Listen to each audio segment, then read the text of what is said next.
अस्सलाम वालेकुम वीवर्स। जैसा कि हम इंडियानी से अब वापस आ गए हैं, तो अब हम जिस प्लेस पे खड़े हैं वो है काला पानी। तो हमने सोचा कि हम अपने व्यूवर्स को काला पानी के बारे में बता दें।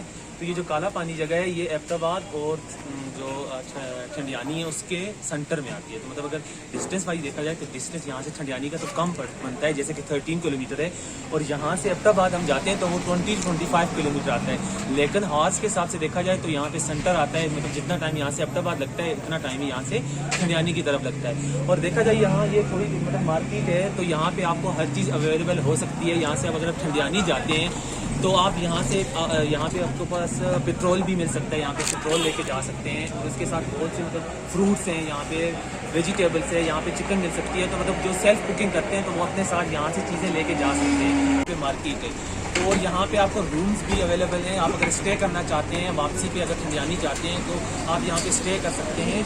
तो ये बहुत अच्छा एरिया है। तो आप इस टाइम वैसे अंधेरा हो रहा है, पर हमने कहा अपने व्यूअर्स को हम इस काला पानी के बारे में बता दें, जो कि बिटवीन जो कि ठंडियानी और एबटाबाद के दरमियान आता है। ठीक है, थैंक यू।